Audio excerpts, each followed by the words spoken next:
Hello guys, welcome two is electrical. तो आज की ट्रांसफार्मर की अपन जो सीरीज स्टार्ट कर रहे हैं न्यूमेरिकल सीरीज़ है, ठीक है। तो इसके अंदर हम बात करेंगे जो अपन ने अभी तक पढ़ लिया ट्रांसफार्मर, उसके कुछ न्यूमेरिकल्स के बारे में, ठीक है। चलो देखते हैं पहला न्यूमेरिकल जो मैंने लिखा हुआ ब्लैक बोर्ड पे क्या कह रहा है कि A B C are the 3 windings of the transformer, ठीक है। कोई एक ट्रांसफार्मर है, उसकी 3 वाइंडिंग्स है, A B and C, okay. Then आगे क्या बोल रहा है, transformer having 200 turns, 100 turns and 60 turns respectively.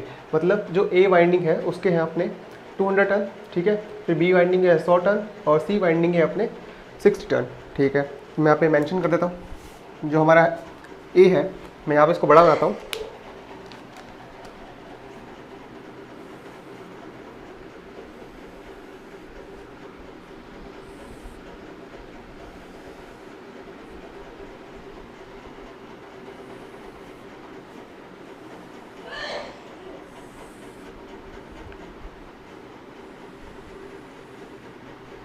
Okay, then जो ये वाइंडिंग्स है वो जिस फैशन में है उसी फैशन में अपन उसको रखना हुआ है। तो देखो सबसे पहले वाइंडिंग मैं ऐसे रख रहा हूँ,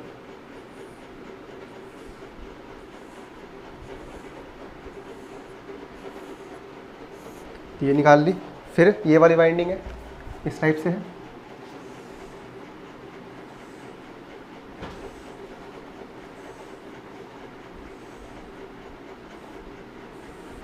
और ये वाली वाइंडिंग इस टाइप से है, ठीक है। मतलब ये है इसके ऊपर से इस टाइप से लपेटी हुई, ऊपर से ली है, तो ये ऊपर से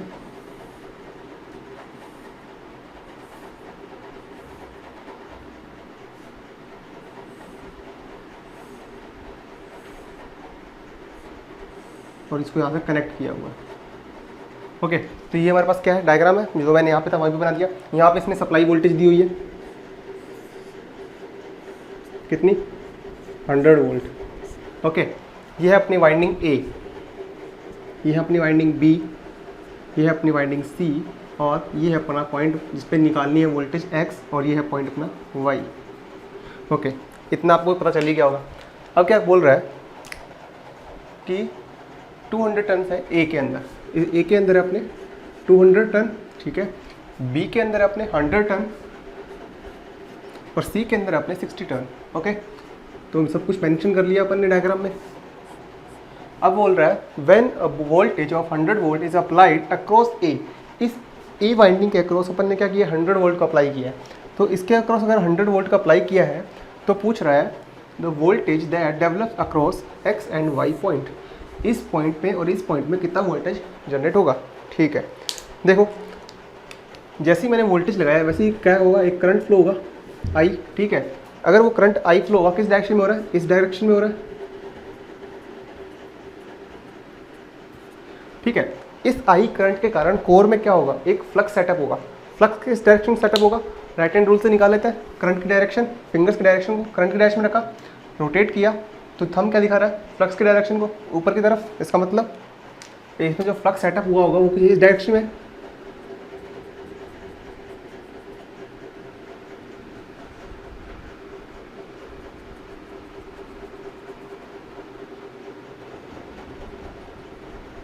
ओके। तो ये हो गया अपना फ्लक्स सेटअप हो गया। ये कौन सा फ्लक्स है, फाई 1 मान लेते हैं, ठीक है। फाई 1 हो गया। यहाँ से करंट एंटर कर रही है, उसको मैंने क्या कहा, डॉट, ठीक है। अब देखो पोलैरिटी टेस्ट अपन ने किया था, पोलैरिटी टेस्ट के अकॉर्डिंग देखो यहाँ पर अगर आप फ्लक्स इस डायरेक्शन में है तो इस वाइंडिंग में, ओनली इस वाइंडिंग के अंदर वोल्टेज जनरेट होने के लिए क्या होना पड़ेगा, मान लो एक बार ये कनेक्टेड नहीं है, ठीक है। अगर ये कनेक्टेड नहीं है तो ये एक वाइंडिंग है और एक ये वाइंडिंग है, मान लेते हैं एक बार के लिए ये एक्स एक्स डैश मान लेता हूँ, ये वाई वाई डैश मान लेता हूँ, ठीक है। अगर कनेक्टेड नहीं है तो फ्लक्स इस डायरेक्शन में फ्लो हो रहा है, ठीक है। अगर इस डायरेक्शन में फ्लो हो रहा है तो इसका अपोजिट रहेगा, क्योंकि इसमें जो फ्लक्स फ्लो हो रहा है इसका अपोज करेगा, ये अपोज करेगा तो फ्लक्स डायरेक्शन ऊपर की तरफ। फिंगर्स को इस तरफ रखा, रोटेट किया तो करंट की डायरेक्शन मिल रही है मेरे को इस डायरेक्शन में, ये वाली है करंट की डायरेक्शन इसके लिए, ठीक है। और यहाँ से एंटर कर रही है करंट और यहाँ से लीव कर रही है, जहाँ से लीव कर रही है वो डॉट होता है, और डॉट को अपन बोलते हैं प्लस, और ये क्या माइनस। ये वोल्टेज क्या आ गई, V X X dash. Similarly ये करंट देखो फ्लक्स घूम के आया यहाँ पे, ऐसे गया ऐसे गया ऐसे गया, तो इसके अंदर फ्लक्स इस डायरेक्शन में है, तो फ्लक्स की अगर फ्लक्स इस डायरेक्शन में है तो ये वाली वाइंडिंग में जो इंड्यूस्ड ईएमएफ होगा इस फ्लक्स का क्या करेगा, अपोज करेगा तो डायरेक्शन ये होगी, ठीक है। इसमें करंट इस टाइप से फ्लो होगा, ठीक है, फ्लो होगा तो यहाँ पे करंट की डायरेक्शन ये होने वाली है, यहाँ से एंटर करेगी करंट, यहाँ से लीव करेगी, जहाँ से करंट लीव कर रही है उसको बनाया डॉट, और डॉट बनाया वो हो गया टर्मिनल पॉजिटिव, ये होगी अपनी वाई डैश, ओके, सिमिलर सी हो गई। अब बात आओ यहाँ पे वोल्टेज कितनी कितनी आने वाली है, अगर यहाँ पे 100 वोल्ट थी, ठीक है, तो यहाँ पे कितनी वोल्ट आएगी 100 वोल्ट का। देखो टर्न रेशो क्या है यहाँ पे इस वाइंडिंग ओनली, टर्न रेशो देखो N1/N2 होता था, E1/E2 is equals to N1/N2। यहाँ से मुझे E2 की वैल्यू निकालनी है, ठीक है, तो N1 कितना है 200, देखो E2 ऊपर चला जाएगा तो N2/N1 हो जाएगा, N2 की वैल्यू है 100/200 इंटू E1 है 100 वोल्ट, ठीक है, तो ये 2 से 2 ये कटेगा, ये कट गया, ये हो गया 50 वोल्ट आ गया। इसका मतलब क्या हुआ, इस V x डैश की वैल्यू क्या है, V x डैश की वैल्यू है 50 वोल्ट, ओके। सिमिलरली अगर यहाँ पे बात करूँ तो E2 की वैल्यू क्या आने वाली है, N2/N1 इंटू E1 N3/N1, ये N3 है, ये N2 था और ये N1 था, ओके। तो N3 की वैल्यू कितनी थी 60/N1 की वैल्यू थी अपने पास 200 इंटू वोल्टेज थी 100 वोल्ट, 30 वोल्ट आ गया, ये क्या गया E3 आएगा, E2 वहाँ पे निकाल लिया अपन ने, ये आ गया अपना E3, ओके। तो ये वाली वैल्यू है अपनी यहाँ से लेके यहाँ तक 30 वोल्ट, और ये वाली जो वैल्यू है यहाँ से लेके यहाँ तक 50 वोल्ट। अब कुछ नहीं करना, मैंने क्या कहा था, ये जो वाइंडिंग्स है अपनी ये क्या हुई है, जुड़ी हुई है यहाँ से, यहाँ पे भी अपन उसको जोड़ देते हैं, ये लो जोड़ दिया, तो एक्स डैश और वाई डैश वाला पॉइंट कॉमन हो गया। अब देखो यहाँ पे केवीएल लगाओ, +2 माइनस, ठीक है, तो टोटल वोल्टेज मैं मान लेता हूँ V आ रही है, voltage at across X and Y is equals to +2 minus V x dash, ठीक है, +2 माइनस, फिर यहाँ क्या है, देखो ये प्लस है और ये वाला टर्मिनल माइनस है, तो यहाँ पे क्या होगा +2 माइनस -2 प्लस, तो मतलब ये और क्या हो रही है, सब्ट्रैक्ट हो रही होगी इसके अंदर से y डैश, तो 50 माइनस ये कितना हो गया 30, तो वोल्टेज कितनी आ गई 20 वोल्ट, ओके। तो इसका मतलब क्या हो रहा है कि जो ये टर्मिनल्स है अपने कौन से एक्स टर्मिनल और जो वाई टर्मिनल है, इसके अक्रॉस जो वोल्टेज आने वाली है वो 20 वोल्ट आने वाली है। मतलब यहाँ पे क्या हो रहा है, सब्ट्रैक्टिव पोलैरिटी हो रही है, नेगेटिव हो रहा है। देखो यहाँ का डॉट यहाँ पे और यहाँ का डॉट यहाँ पे, अगर ये वाला डॉट यहाँ पे होता, अगर इन केस सपोज ये वाला डॉट अगर यहाँ पे होता, मान लो यहाँ पे एक डॉट था, एक डॉट यहाँ पे था, ठीक है, मान लो इन केस अगर ये वाइंडिंग का डॉट यहाँ पे होता, तब क्या होता, ये प्लस ये माइनस ये प्लस ये माइनस, तो प्लस माइनस जुड़ जाती और 50 + 30 80 वोल्ट हो जाती है यहाँ पे, ठीक है। तो ओनली वाइंडिंग का जो फैशन था उसी के अकॉर्डिंग क्या हो गया, अपनी वोल्टेज सब्ट्रैक्ट हो गई, ठीक है। अगर मैं वाइंडिंग को इस तरह से रैप ना करके इस तरह से रैप करता, ठीक है, देखो यहाँ पे रैपिंग किस टाइप की हुई है, ये ऊपर से लिया फिर नीचे की तरफ ऐसे ऐसे रैप किया हुआ है, ठीक है। अगर मैं रैपिंग कहाँ से करता, यहाँ से करता, इसको नीचे से लेता, ऐसे इस टाइप से रैप करता, तो ये वाला टर्मिनल पॉजिटिव आ जाता। जहाँ से तार ऊपर की तरफ से आ रही है ना, ये वाली देखो ऊपर की तरफ से आ रही है, किसी भी कोर के अंदर एक तार नीचे से आती है, एक तार ऊपर से आती है, इस टाइप से आती है, ठीक है। तो जहाँ से ये जो तार ऊपर की तरफ आ रही है, इसका मतलब उस आदमी ने यहाँ से इसको क्या किया होगा, लपेटना स्टार्ट किया होगा इस टाइप से, ठीक है, और फिर लपेटते लपेटते लपेटते लपेटते नीचे से तार निकाली इसने बाहर। तो हम सिमिलरली इस कोर पे अगर किसी ने लपेटा होगा, वाइंडिंग को रैप किया होगा, तो उसने यहाँ से स्टार्ट किया होगा ऐसे ऐसे, ठीक है, फिर नीचे से निकाली, इधर गया, ठीक है, और उधर से रैप करना ऐसे स्टार्ट किया होगा और इसको दोनों को जोड़ दिया, ये होगी सबट्रैक्टिव पोलैरिटी, ठीक है। और ये अगर ये डॉट यहाँ पे होता तो हो जाता अपना प्लस हो जाता है यहाँ पे, ये क्या था 50 + 30 इज 80 वोल्ट, ठीक है। तो ये था अपना एक न्यूमेरिकल, पहला न्यूमेरिकल। अब देखते हैं दूसरा न्यूमेरिकल। चलिए देखिए दूसरा क्वेश्चन है अपना बोर्ड पे, ठीक है। दूसरा क्वेश्चन क्या कह रहा है कि अब 400, 200 and 200 volt 50 hertz 3 winding transformer is connected as shown in figure, ठीक है। ये कोई 3 वाइंडिंग ट्रांसफार्मर है जो कनेक्टेड है इस फैशन में, ठीक है। The reading of the volt meter V, इस वोल्ट मीटर की रीडिंग कितनी आने वाली है, ठीक है। इस ट्रांसफार्मर देखिए कि यहाँ पे लगाया हुआ अपने ने 400 वोल्ट और 50 हर्ट्ज का एक वोल्टेज सोर्स, ठीक है। अब यहाँ पे डॉट्स देखिए, एक डॉट यहाँ पे है, एक डॉट यहाँ पे है और एक डॉट यहाँ पे है, ठीक है। अब इसके अंदर अगर अपन कैलकुलेशन करें तो थोड़ा टफ लग रहा है, ठीक है। मैं क्या कर रहा हूँ, इस वाइंडिंग को पकड़ के इसे खींच देता हूँ, स्ट्रेच कर देता हूँ और इसको यहाँ ऊपर दिखाता हूँ, ठीक है। अगर मैं इसका इक्विवेलेंट डायग्राम बनाऊँ तो किस टाइप से बनेगा, देखो मैं इसी का इक्विवेलेंट डायग्राम बना रहा हूँ यहाँ पे, ठीक है। ठीक है, देखो सबसे पहले देखो ये वाली वाइंडिंग बनाता हूँ मैं यहाँ पे,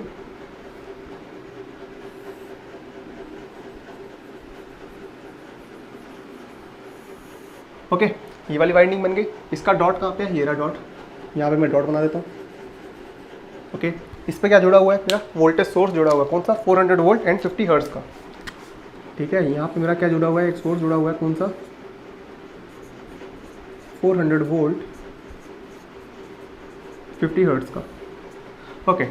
देन नेक्स्ट डॉट कहाँ पे है, देखो ये डॉट इस डॉट से कनेक्टेड है, मतलब ये वाली वाइंडिंग इसके ऊपर आएगी इस टाइप से, ठीक है। तो अगर ये वाला डॉट इस वाले डॉट के साथ में रखना है मेरे को, मान लो यहाँ पे डॉट रखना है, तो यहाँ पे एक वाइंडिंग बनाता हूँ मैं और इसको यहाँ पे कनेक्ट कर देता हूँ, ठीक है।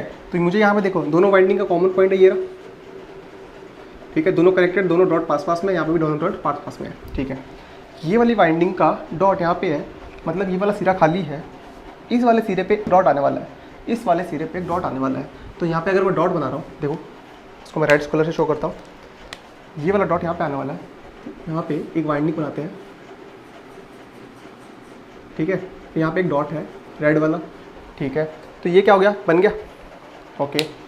वोल्ट मीटर कहाँ से कहाँ लगा हुआ है, देखो इस वाली वाइंडिंग का लगा हुआ है, इस डॉट यहाँ पे, ये थर्ड वाइंडिंग थी, ठीक है। ये मान लेते हैं फर्स्ट वाइंडिंग थी, ये सेकंड वाइंडिंग है और ये थर्ड वाइंडिंग है। थर्ड वाली वाइंडिंग के एंड सिरे से, ये है थर्ड वाली वाइंडिंग एंड सिरा, यहाँ पे एक वोल्ट मीटर कनेक्टेड है जो कहाँ तक गया हुआ है, फर्स्ट वाली वाइंडिंग के एंड सिरे पे, मतलब यहाँ पे, ओके। अब ये देखने में आसान लग रहा है, ठीक है। अब रेशो दे रखा है ये 400, रेशो 200, रेशो 200, ठीक है। अब एक बात बताओ, यहाँ पे मैंने 400 वोल्ट दी है, ठीक है। तो 400 वोल्ट दी है तो यहाँ पे जनरेट कितनी होगी, 400 वोल्ट, ओके। यहाँ पे 200 टर्न है, तो 200 इंटू क्या करेंगे, हाफ कर देंगे। देखो यहाँ पे N2/N1 कितना आ रहा है, 200 divide by 400 equals to 1/2 into E1 कितना है 400 volt is equals to 200 volt, मतलब ये 400 वोल्ट है, ये 200 वोल्ट होगी, सिमिलरली ये भी 200 वोल्ट होगी। बस अब करना क्या, पोलैरिटी डिसाइड करनी है। डॉट है उसको करते थे अपन प्लस, ये डॉट वाले टर्मिनल दिए प्लस, ये माइनस, ठीक है। ये डॉट ये प्लस और ये माइनस, ये डॉट प्लस, ये माइनस, ओके। अब देखो जोड़ो इसको, माइनस टू प्लस 200 वोल्ट, इस वोल्टेज V वोल्टेज की रीडिंग लिखनी है मेरे को, V is equals to -2 plus 200 volt, फिर -2 प्लस 200 वोल्ट प्लस 2 माइनस, इसका मतलब माइनस होगा यहाँ पे कितना 400 वोल्ट, तो 400 volt minus 400 volt is equals to 0 volt, ठीक है। तो इस वोल्टेज की रीडिंग कितनी आने वाली है 0 वोल्ट, और ये गेट में आया क्वेश्चन है, बिल्कुल ईजी सा, ठीक है। तो ये था अपना इस मतलब जो क्वेश्चन था उसका आंसर और सॉल्यूशन, आपको आई होप आपको समझ में आया होगा। अब बात करते हैं थर्ड क्वेश्चन की। हेलो गाइस, तो अभी अपन देख रहे हैं थर्ड क्वेश्चन, ठीक है। अपन ने अभी तक 2 क्वेश्चन देख लिए। थर्ड क्वेश्चन क्या कह रहा है, देखो a single phase transformer has turn ratio of 1:2, ठीक है। एक ट्रांसफॉर्मर है सिंगल फेज, इसका टर्न रेशो 1:2 दे रखा है and connected to a purely resistive load, ठीक है। तो सबसे पहले इसमें जो काम की इन्फॉर्मेशन थी वो क्या थी, टर्न रेशो दे रखा कितना 1:2। ओके, सेकंड क्या कह रहा है, तो magnetising current drawn by transformer is 1 ampere. ठीक है, यहाँ पे जो मैग्नेटाइजिंग करंट है वो 1 एम्पियर है। एंड सेकेंडरी करंट कितना है, सेकेंडरी में ये जो करंट फ्लो हो रही है सेकेंडरी करंट, ये भी काम की इन्फॉर्मेशन है, 1 एम्पियर फ्लो हो रही है। Then core loss and leakage reactance are neglected. ठीक है, अब देखो एक ट्रांसफार्मर होता है अपने पास,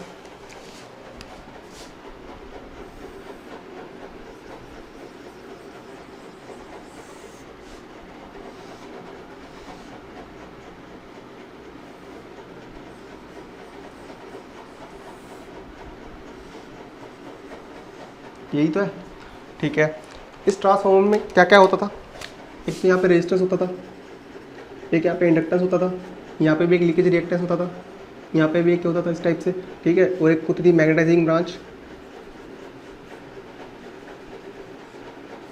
इस टाइप से। ठीक है, इसने क्या बोला है कि नेगलेक्ट करना है किसको, कोर लॉस को। कोर लॉस ये थे, इसको नेगलेक्ट कर दो। नेगलेक्ट करना है लीकेज रिएक्टेंसेस को, नेगलेक्ट। ठीक है, रेजिस्टेंस इसने दे ही रखा है यहाँ पे, ठीक है, इसी में इंक्लूड कर लिया होगा इसने। और इन दोनों की कोई जानकारी दे नहीं रखी अपन को। ठीक है, तो इसको हटा देते हैं अपन, ये भी हो गया ख़त्म, ये भी ख़त्म। ठीक है, तो डायग्राम बना क्या, जो डायग्राम बचा है मेरा ओनली वो यही है बचा। देखो इसको हटा दे तो अब जो डायग्राम बचा है हमारा वो ओनली कौन सा बचा है,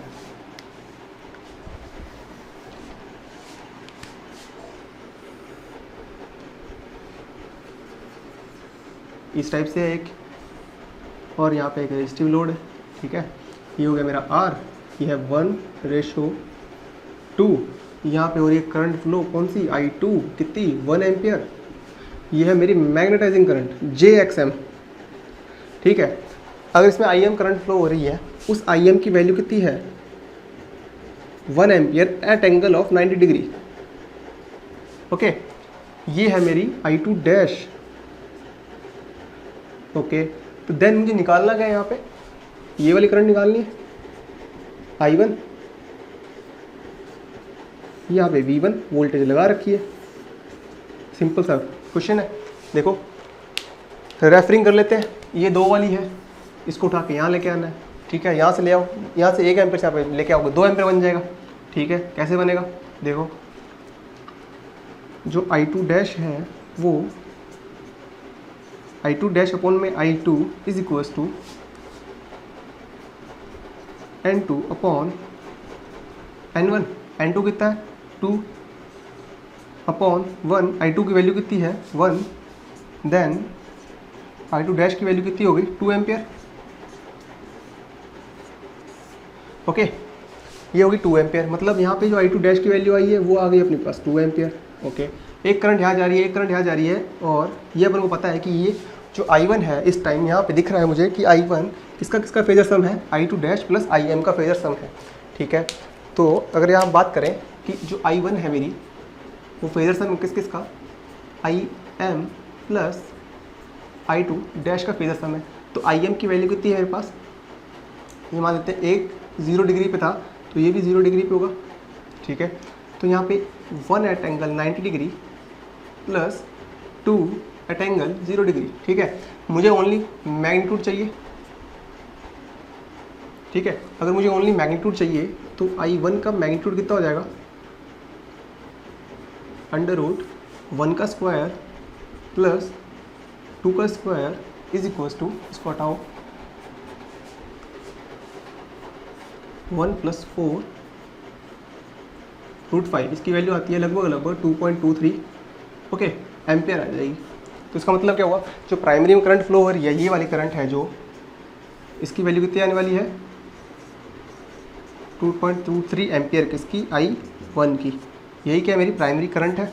ठीक है, तो ऑप्शन में कोई दिया हुआ है A B C, ये रहा, ये आंसर है C इसका। ठीक है, तो ये था अपना थर्ड न्यूमेरिकल, ये भी एक गेट का न्यूमेरिकल है, ये गुवाहाटी में आया था शायद 2010 के अंदर। ठीक है, तो ये था अपना थर्ड न्यूमेरिकल।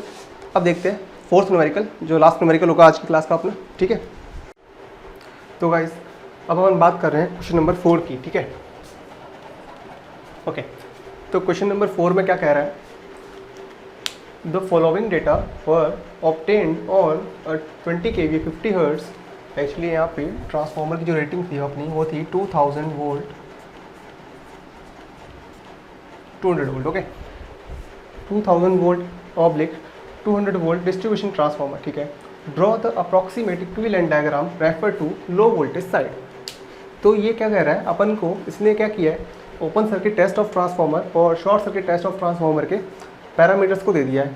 ठीक है, तो मुझे क्या करना है, अप्रॉक्सीमेट इक्विवेलेंट डायग्राम बनाना है, अप्रॉक्सीमेट इक्विवेलेंट सर्किट डायग्राम बनाना है। ठीक है, तो देखो सॉल्यूशन सबसे पहले मैं डायग्राम बना रहा हूँ।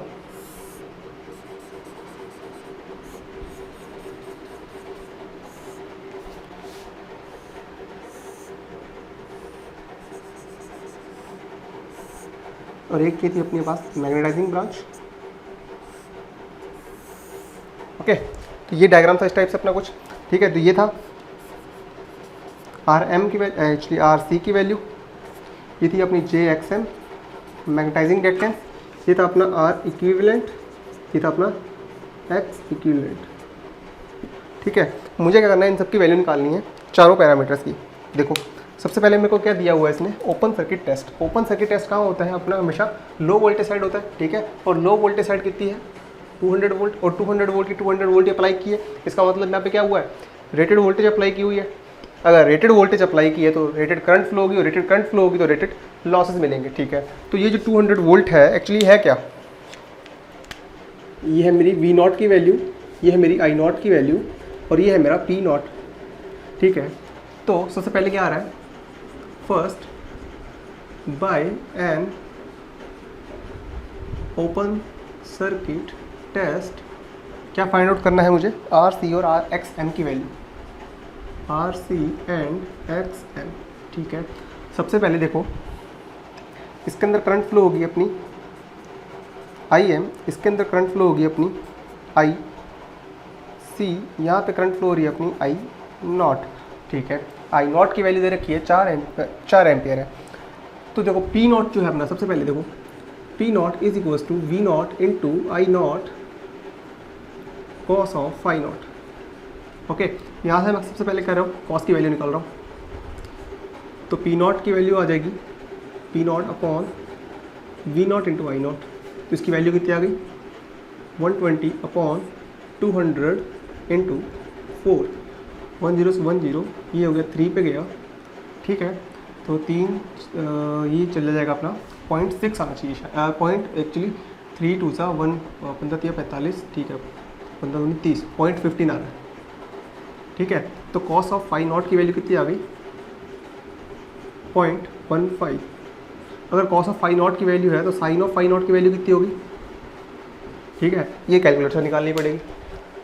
अगर कॉस ऑफ फाई नॉट की वैल्यू है कॉस इनवर्स 0.15, ये एंगल आ गया 81, इसका लिया अपन ने वापस से साइन, तो ये अपने पास साइन की जो वैल्यू आ रही है वो आ रही है 0.9886। ओके, तो मेरे पास किस किस की वैल्यू है, कॉस फाई की और साइन 8 की। ठीक है, जब मैंने आपको फेजर डायग्राम बनवाया था तो यहाँ पे था अपना ई, यहाँ पे था अपना फाई, ये था अपनी नो लोड आई नॉट, जिसको अपन ने कंपोनेंट में डिवाइड किया था, ये था अपना आई एम, और ये था अपना आई सी। ठीक है, ये था थीटा, कौन सा फाई नॉट। तो आई एम की वैल्यू कितनी थी, I nought sine of phi nought, और आई सी की वैल्यू कितनी थी, I not cos of phi nought. ठीक है, तो यहाँ से मैं आई सी की वैल्यू निकाल रहा हूँ। आई सी की वैल्यू कितनी आ रही है, I not cos of phi nought. I nought की वैल्यू है 4 ampere into cos of I nought की वैल्यू है 0.15, अंदर जो कि 60 0.6 आ रहे हैं, 0.6 एम्पियर आ गई। ठीक है, सिमिलरली एक्स आई एम की वैल्यू निकालते हैं। तो I nought sine of I nought, sine I nought की वैल्यू है 4 इंटू साइन नॉट की वैल्यू कितनी है 0.9886। ठीक है, इसको मल्टीप्लाई करते हैं इससे 4 से, आंसर मल्टीप्लाई विथ 4, ये आ गया आपके पास 3.954 एम्पियर। ओके, तो मेरे पास क्या आ गया, आई सी की वैल्यू आ गई, आई एम की वैल्यू आ गई। ठीक है, अब देखो, अब तो कुछ बचा ही नहीं है, इसको उठाते हैं। देखो आई सी की वैल्यू है, आई एम की वैल्यू है, ये है लो वोल्टेज साइड, और यहाँ पे वोल्टेज कितनी आएगी मेरे पास, 200 वोल्ट। ठीक है, तो आर सी पे भी 200 वोल्ट है और एक्स एम पे भी 200 वोल्ट है, तो आर सी की वैल्यू कितनी आ गई, देखो direct R C is equals to V O C divide by I C कर दूँ। वी ओ सी की वैल्यू कितनी है, कहाँ की V O C, V O C V O C V O C, ये रहा 200 volt, 200 volt upon upon upon upon I C 0.6। ठीक है, ये आ गया ज़ीरो, यहाँ पे आ गया, तो ये आ गया ज़ीरो, ये पॉइंट हट गया, 6 × 6 = 18,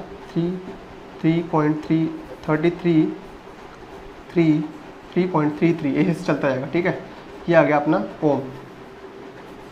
ये किसकी वैल्यू होगी, आर सी की वैल्यू होगी। अगर मुझे एक्स एम की वैल्यू निकालनी है तो क्या करना पड़ेगा, V O C divide by I M.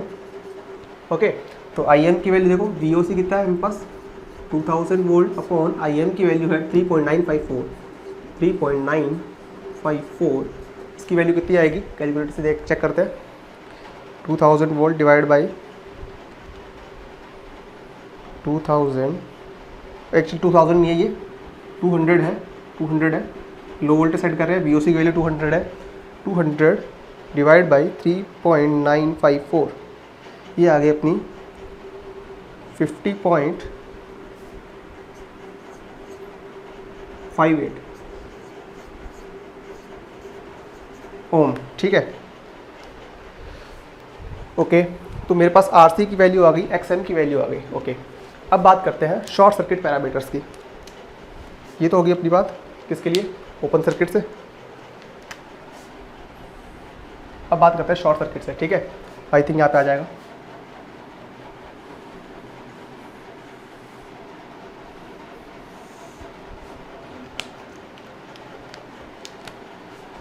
Bye second part है by short circuit test find क्या कर रहे हैं अपन, आर इक्विवेलेंट और X equivalent, R equivalent and X equivalent. Okay, पहली बात तो शॉर्ट सर्किट टेस्ट कहाँ परफॉर्म होता है, हाई वोल्टेज साइड होता है, low voltage side short circuit होती है। अगर ये हाई वोल्टेज साइड होगा तो मुझको जितने भी पैरामीटर्स मिलेंगे वो हाई वोल्टेज साइड के मिलेंगे। ठीक है, और ये वाले पैरामीटर है लो वोल्टेज साइड के। इसका मतलब क्या हो रहा है कि यहाँ पे एक ट्रांसफार्मर था बीच में,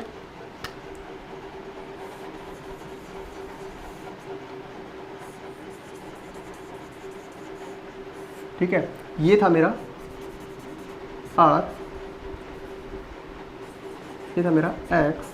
ठीक है, तो ये था मेरा ये था मेरा आर इक्विवेलेंट, ये था मेरा एक्स इक्विवेलेंट। ठीक है, इसको मैंने रेफर किया तब ये आर इक्विवेलेंट डैश और एक्स इक्विवेलेंट डैश बन जाएगा। तो मैं अभी जो वैल्यू निकालूंगा वो इधर वाली साइड की होगी, हाई वोल्टेज साइड की। ठीक है, हाई वोल्टेज साइड कितनी थी मेरे पास 2000 वोल्ट, और ये थी मेरी 200 वोल्ट। ओके, तो मुझे निकालनी है आर इक्विवेलेंट और एक्स इक्विवेलेंट की वैल्यू। ठीक है, तो सबसे पहले क्या करना है मुझे, देखो मेरे पास दे रखी है वी एस सी दे रखा है, आई एस सी दे रखा है। ठीक है, ये आई एस सी रेटेड है कि नहीं है, इसके लिए देखो, जैसे कि रेटेड के लिए क्या करना पड़ेगा, देखो 2000 वोल्ट है, हाई वोल्टेज साइड है 2000 वोल्ट। ठीक है, और ट्रांसफॉर्म कितने के वी का, 20 के वी का, 20 × 10⁻³ अपॉन 2000, 3 0 से ए कट गया, ये आ गया 10 एम्पियर। देखो I equals to P by V तो होगा। ठीक है, तो ये हमारे पास 10 एम्पियर आ रहा है और ये 10 एम्पियर दे रखा है। इसका मतलब क्या है, ये रेटेड पे हो रहा है, इसका मतलब यहाँ रेटेड हो पर लॉस मिलेंगे। ये आ गई अपने पास पी एस सी। ठीक है, अब देखो अगर मैं वी एस सी को आई एस सी में डिवाइड करूँ तो मुझको जेड एस सी मिल जाएगा। ठीक है, तो सबसे पहले मैं फाइंड कर रहा हूँ जो मेरा ए पैरामीटर है जेड एस ई, इसकी वैल्यू आएगी V S C upon I S C. ठीक है, तो जेड एस सी की वैल्यू कितनी आ गई, चेक करो, 60/10, 6 ओम। ठीक है, अब देखो पी एस सी है जो मेरा, कॉपर लॉस किसके इक्वल होते हैं, पी एस सी जो मेरा बी I² R के इक्वल होता है। ठीक है, तो R की वैल्यू कितनी आ जाएगी, P S C divide by R I S C I²। P S C की वैल्यू कितनी रखी है 300 वोल्ट। 300 वॉट, और आई स्क्वायर 10 का स्क्वायर 100 कट गया, कितना आ गया 3 ओम आ गया। ठीक है, तो आर की वैल्यू कितनी आ गई मेरे पास 3 ओम। ठीक है, सी आर एस सी, ये आर इक्विवेलेंट मान लेते हैं। ठीक है, ये जेड इक्विवेलेंट मान लेते हैं, इसको जेड इक्विवेलेंट बोलते हैं अपन। ठीक है, तो जेड इक्विवेलेंट होगा जो, उसका स्क्वायर किसके किसके का होना चाहिए, आर इक्विवेलेंट का स्क्वायर प्लस एक्स इक्विवेलेंट का स्क्वायर। ठीक है, तो यहाँ से एक्स इक्विवेलेंट की वैल्यू कितनी आ जाएगी, जेड इक्विवेलेंट का स्क्वायर माइनस आर इक्विवेलेंट का स्क्वायर। ठीक है, जेड इक्विवेलेंट की वैल्यू कितनी है 6 ओम, 6 का स्क्वायर 36, 6 का स्क्वायर 36 माइनस 3 का स्क्वायर 9, ये कितना आ जाएगा 36 माइनस 9, इसका लिया रूट ओवर 5.2 आ रहा है। ठीक है, तो x इक्विवेलेंट की वैल्यू कितनी आ गई 5.2 ओम। ओके, मतलब मेरे को क्या क्या पता चल गया, देखो r इक्विवेलेंट की वैल्यू मेरे पास कितनी है 3 ओम। ओके, x इक्विवेलेंट की वैल्यू कितनी है मेरे पास 5.2 ओम। एक्स एन की वैल्यू कितनी है मेरे पास 50.58 ओम। ओके, देन आर सी की वैल्यू कितनी है मेरे पास, ये है मेरी आर सी की वैल्यू 33.33 ओम, 33.3 ओम। ओके, अब मुझे क्या करना है, इसको इधर की तरफ रेफर करना है। ठीक है, ये है मेरा 200 वोल्ट 200 वोल्ट, ये है 2000 वोल्ट, जिस साइड जाते हैं। ठीक है, रेफरिंग का सबसे आसान तरीका क्या है, देखो अगर मैं इसको हटाऊं, ये क्वेश्चन अपने कोई काम का तो है नहीं। ठीक है, तो देखो इसको जगह हटाते हैं अपन इसको, आइए आपने क्वेश्चन तो नोट कर ही लिया होगा।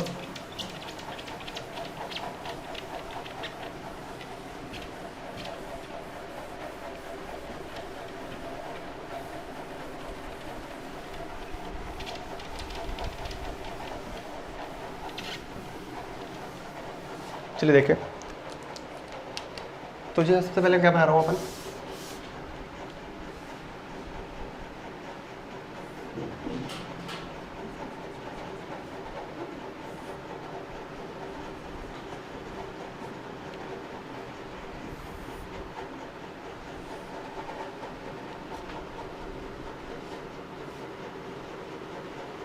ओके, ये डायग्राम था, इसके अंदर जो आरसी है इसकी वैल्यू आ गई थी अपने पास 333.33 ओम।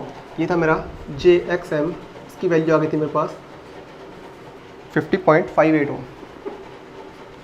50.58 ओम। ठीक है, अब देखो रेफरिंग करने का सबसे आसान तरीका क्या होता है, यहाँ पे देखो ये 200 वोल्ट है, यहाँ पे 2000 वोल्ट है। ठीक है, जिस साइड जाते हैं उसको ऊपर रखो हमेशा, 2000 को ऊपर रखा, 200 को ऊपर रखा, और जहाँ से आते हैं उसको नीचे रखो हमेशा, इसका करो स्क्वायर। ठीक है, और मल्टीप्लाई कर दो जिसको आपको रेफर करना है। ठीक है, जैसे यहाँ इसको रेफर करना है तो यहाँ पे हो जाएगा 3 से मल्टीप्लाई। ठीक है, तो आर इक्विवेलेंट की वैल्यू कितनी आ जाएगी, ये इससे कट गया, ये इससे कट गया, ये इससे कट गया, 1/10 हो गया का होल स्क्वायर है, तो ये हो जाएगा 1/100 इंटू 3। तो यहाँ पे कितनी वैल्यू आ गई आर इक्विवेलेंट की, आर इक्विवेलेंट डैश की वैल्यू आ गई 0.03 ओम, ये आर इक्विवेलेंट डैश हो गया। ठीक है, सिमिलरली अगर बात की जाए किसकी, एक्स इक्विवेलेंट की, एक्स इक्विवेलेंट डैश कहाँ से कहाँ जाना है, हाई वोल्टेज साइड, लो वोल्टेज साइड, जिस साइड जाना है उसको ऊपर रखना है हमेशा। ठीक है, जहाँ से आए हो उसको नीचे रखना है, इसका करना है स्क्वायर इनटू और मल्टीप्लाई करना है 5.2 से। तो ये क्या हो जाएगा 1/100 मल्टीप्लाई विथ 5.2, इसकी वैल्यू कितनी आ गई 0.052 ओम। ठीक है, ये आया था अपना 0.03 ओम।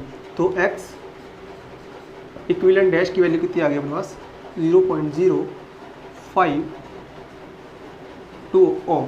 ठीक है, तो ये बन गया अपना क्या अप्रॉक्सीमेट इक्विवेलेंट डायग्राम, और ये था अपना शॉर्ट सर्किट टेस्ट और ओपन सर्किट टेस्ट के ऊपर एक छोटा सा न्यूमेरिकल। ठीक है, तो आने वाले लेक्चर्स में अपन देखेंगे पर यूनिट सिस्टम के बारे में और साथ में देखेंगे कुछ न्यूमेरिकल्स और। ठीक है, तो ये था अपना न्यूमेरिकल सीरीज़ का फर्स्ट लेक्चर, इसके अंदर अपन ने देखे 4 न्यूमेरिकल। ठीक है, अब जो मैं टॉपिक पढ़ाऊंगा उसके ऊपर ही आपको न्यूमेरिकल कराऊंगा, उसी के ऊपर अपना नेक्स्ट लेक्चर आने वाला है। ठीक है, चलिए मिलते हैं नेक्स्ट वीडियो में।